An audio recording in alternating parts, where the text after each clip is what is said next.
There are two things that have always been true to me when it comes to the Zelda franchise. A Link to the Past and Ocarina of Time are the best 2D and 3D Zelda games, and just some of the best games ever made.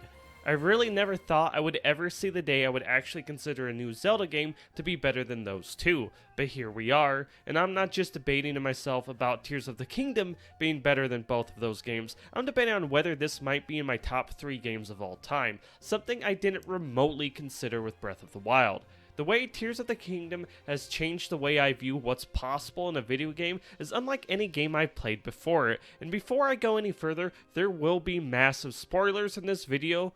You have been warned.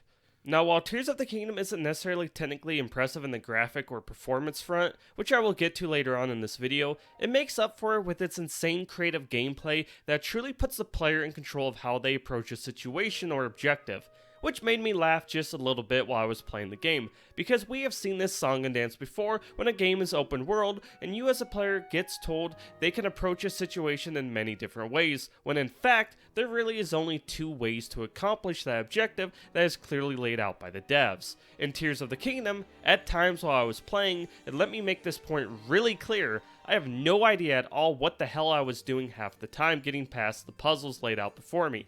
I never knew if I was ever doing something the way the devs expected a player to solve that puzzle, and it was such a bizarre feeling. It's like in any other game, I would feel like I'm either abusing speedrun tactics or cheesing to get past an objective, but in this game, it's like I'm just using the tools laid out before me the way the devs intended them to be used, and that's with the creativity of your own mind, because that's what the gameplay is really about in Tears of the Kingdom. It's about unleashing your creativity to truly solve what's laid out before you with the incredible tools created to allow that to be possible.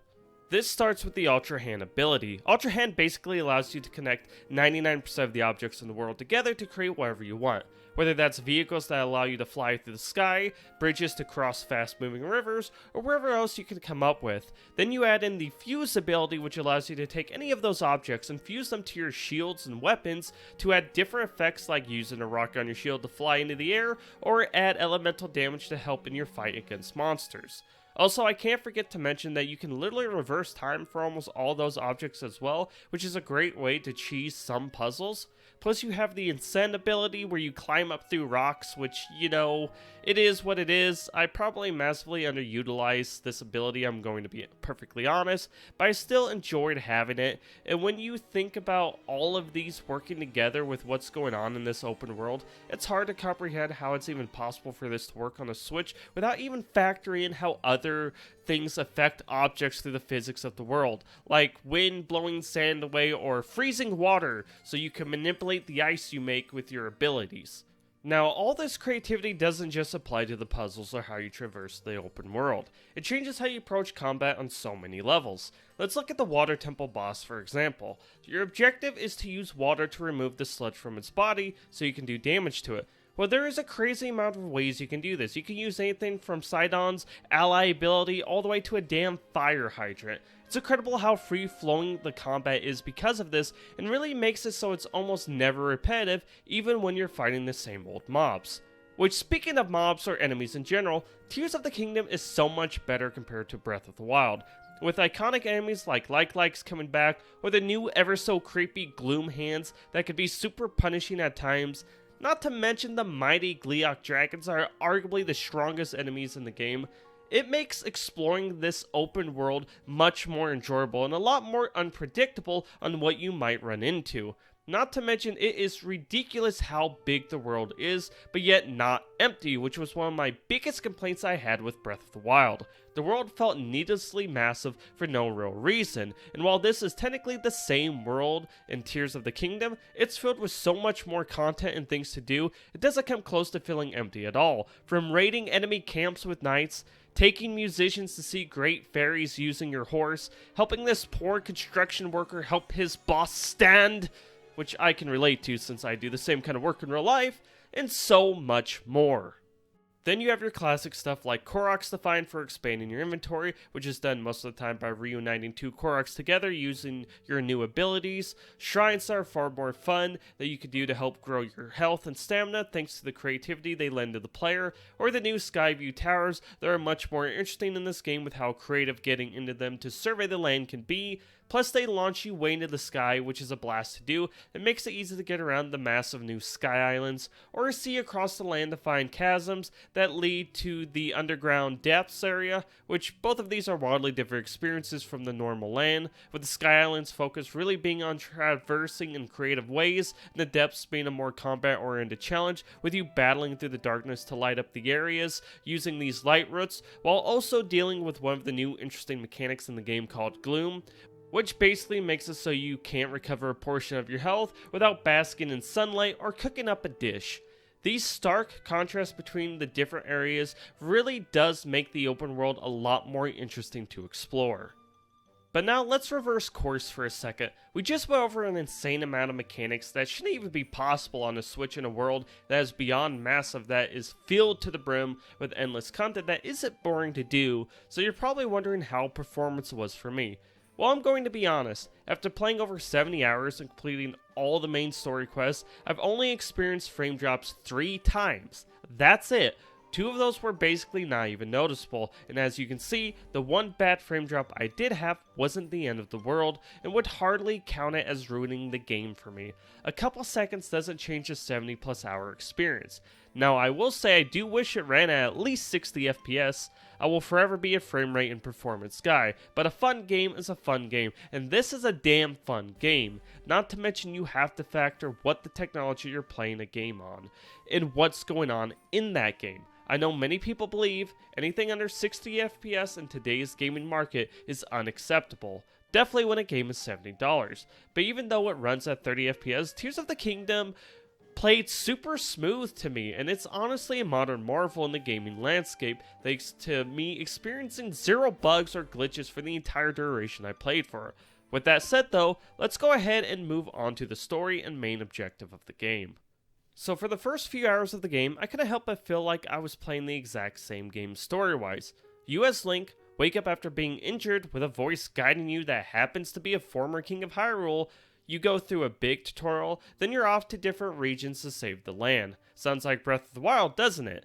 But in reality, this is such a better, more fleshed out experience. Even though the premise is the same at the start, the story is way more compelling to the player, because unlike Breath of the Wild where you don't really know what happens till later on in the game through the memories you find, you start this game experiencing a massive defeat with the awakening of Ganondorf that leads to Link losing his arm, Zelda, and the Master Sword. This led to me instantly looking forward to reaching Ganondorf and avenging everyone he has harmed. Not to mention, since you experience this loss, the memories that you find around that land that piece together what happened to Zelda after this defeat is much more impactful.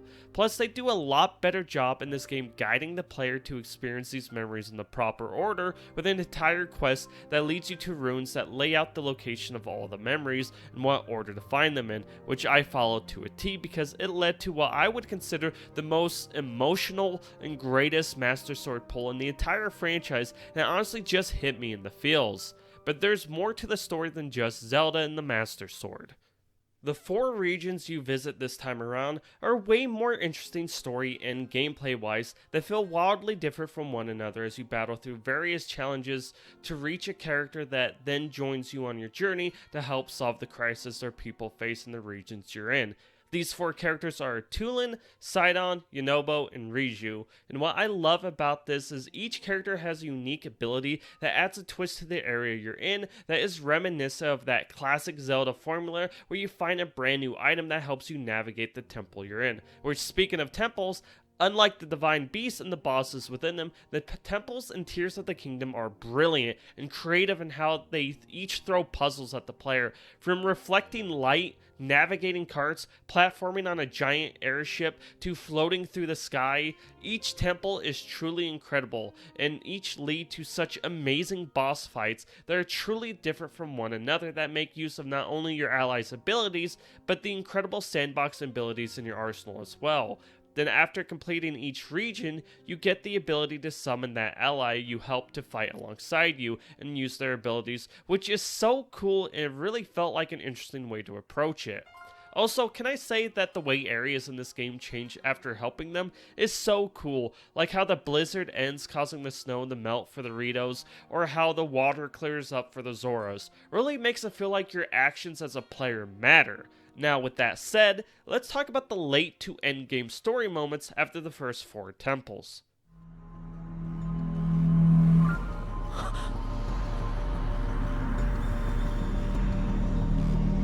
Your Highness. So after beating the temples, finding all the memories, helping the Great Dooku Tree get freed from corruption, and grabbing the Master Sword, I headed straight for Hyrule Castle ready to take on Ganondorf.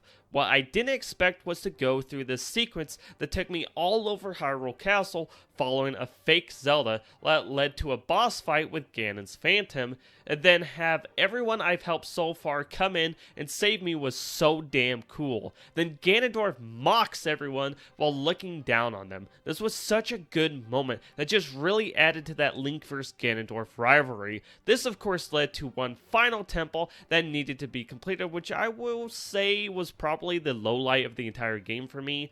The lead up to finding the 5th Sage Minoru was so good, with you making your way to the Thunder Isles in the sky, then working your way all the way back down to the depths, but the actual process after that was just kind of boring to me. You have to basically build a body for her using the Zonai tech she made, which isn't the end of the world, but it just didn't have the flair the other temples did. Then once you do that, you battle through the depths to get to the Spirit Temple, which is just a boss fight. I'm fine with that, but I just felt like this whole process could have been done just a little bit better. But now it's time. Let's talk about the final battle with Ganondorf. Do not look away.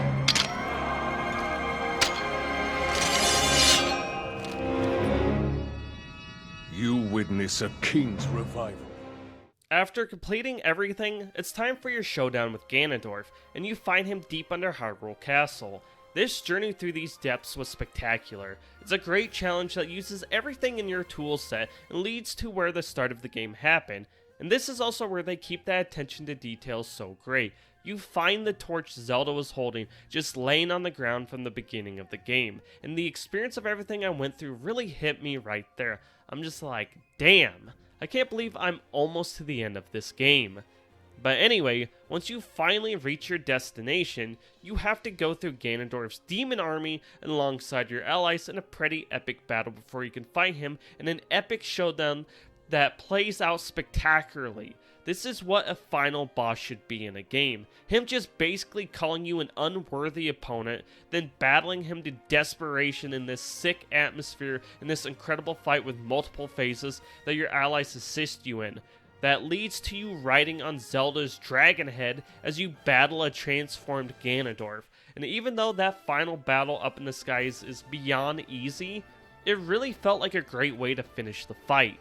Then as you fall back to Hyrule, you could finally grab Zelda's hand after missing it at the beginning of the game, leading to a moment that felt like the perfect way to summarize what Link had to overcome in his journey to reunite with Zelda. Tears of the Kingdom, from gameplay to music and storytelling, is one of the best Zelda games I've ever played, and a modern masterpiece in my eyes that improved on Breath of the Wild in every way possible. It will be hard for them to top this one with future Zelda games, but I'm looking forward to seeing what comes next as I play this game for years to come.